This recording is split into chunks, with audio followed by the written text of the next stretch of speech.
The room was still applauding when my knees suddenly gave out beneath me. Crystal shattered across the polished marble as my champagne glass slipped from my fingers. The music stopped. Someone screamed my name. Every face blurred together while a strange metallic bitterness spread across my tongue. Then I felt warm breath beside my ear. My younger sister leaned down, pretending to help me. Instead, she whispered softly enough that no one else could hear. "This day was never supposed to belong to you." Then she smiled. The darkness swallowed everything. She believed she had just stolen the happiest day of my life. What she didn't know was that she had committed the biggest mistake of hers inside a building that legally belonged to me. My name is Claire Donovan. I'm 31 years old, and until that afternoon, I honestly believed my biggest problem was surviving family drama long enough to enjoy my wedding. I was wrong. The wedding wasn't the beginning of the story. It was the trap finally closing, and the person who built it was my own sister. People always imagine betrayal begins with one terrible moment. It doesn't. It begins with hundreds of tiny moments you choose to ignore because the truth hurts too much. Looking back now, Emily had been competing with me our entire lives. Not loudly, quietly, dangerously. Every birthday somehow became about her. Every graduation ended with my parents comforting Emily because she felt overlooked. When I got accepted into architecture school, Emily suddenly announced she wanted to become an interior designer. When I bought my first condo, she posted pictures online pretending it was hers. Everyone laughed. I should have recognized it wasn't harmless jealousy. It was practice. When Daniel proposed beside Lake Tahoe 18 months earlier, Emily cried harder than I did. Everyone called her emotional, I called her loving. Only much later did I realize she wasn't crying because she was happy. She was crying because she had already decided that if she couldn't have my life, she would ruin it instead. 3 months before the wedding, Emily unexpectedly offered to handle everything. The flowers, the seating charts, the invitations, even the cake. She smiled constantly. She hugged me every time we met. Our mother nearly cried with happiness. "This is the first time you girls have truly worked together." I wanted to believe her. Sometimes hope is the easiest lie to sell. There was only one thing Emily wasn't allowed to touch. The venue. Whenever she asked questions about ownership or contracts, I politely changed the subject. Daniel assumed it was because I wanted one wedding detail to remain a surprise. That wasn't entirely true. The real reason was much older and much more expensive. 5 years earlier, I inherited something nobody in my family expected. Not money, not jewelry, not stocks. My grandfather left me one aging waterfront estate that had quietly operated as a luxury wedding venue for decades. Everyone else wanted to sell it immediately. I refused. Instead, I invested every dollar I earned restoring it. While my relatives mocked me for playing hotel owner, I rebuilt the property from the ground up. By the time my wedding arrived, the venue was worth nearly $12 million. Only 3 people knew: my attorney, my accountant, and me. Emily believed we were simply renting an expensive location. That misunderstanding would soon become very important. 6 weeks before the ceremony, our pastry chef unexpectedly requested a private meeting. His hands wouldn't stop shaking. "I don't usually interfere with family matters," he admitted, "but I think someone has been asking strange questions about your cake." I frowned. "What kind of questions?" He hesitated. "Your sister wanted to know whether individual slices could be swapped without guests noticing." For several seconds, neither of us spoke. Then he quickly laughed. "Probably harmless." I forced myself to laugh too. Inside, something felt terribly wrong. That evening, Emily called me. "I picked the perfect flavor," she said excitedly. "Lemon champagne." I froze, but Daniel and I ordered vanilla almond. "Oh," a brief silence, "my mistake." She recovered almost instantly. I convinced myself everyone makes mistakes during wedding planning. Still, after hanging up, I found myself staring at my phone much longer than necessary. The following week brought something even stranger. Our wedding coordinator emailed asking why I had approved a replacement cake delivery. I hadn't. When I called Emily, she sounded offended. I was only trying to save money. Save money? Money had never been the issue, because technically, every catering invoice was being paid by my own company. Emily simply didn't know whose signature appeared on every contract. I quietly contacted my attorney the next morning. His name was Robert Ellis. He had managed every legal detail of the property since my grandfather passed away. After listening carefully, he leaned back in his chair.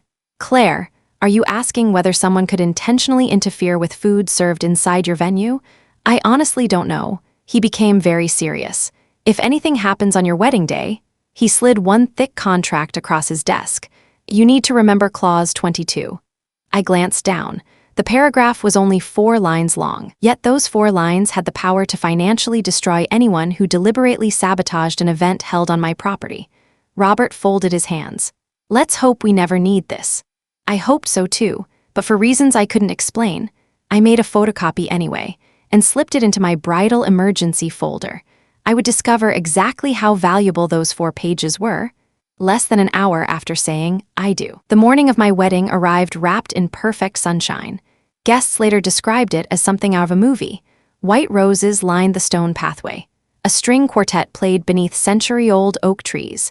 The lake reflected the afternoon light like polished glass. Everyone complimented the venue. No one realized I had spent 5 years rebuilding every inch of it with my own hands. Least of all, my sister. Emily arrived almost 3 hours before the ceremony carrying an insulated cake box herself. Our head pastry chef looked confused. "I thought we'd already delivered everything." Emily laughed. "This is just the replacement topper."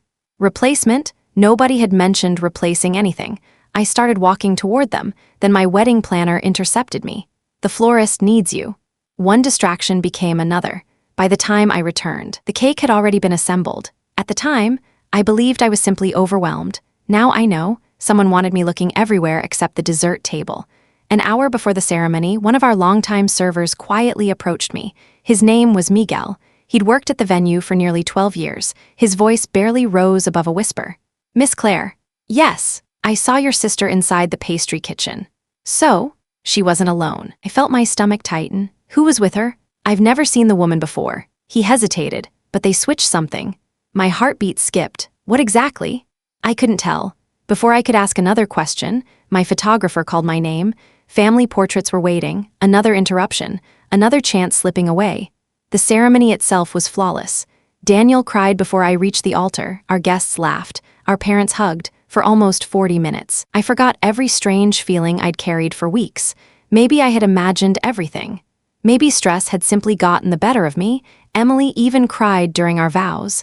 She looked like the perfect sister. Some performances deserve awards. Cocktail hour ended. The ballroom doors opened.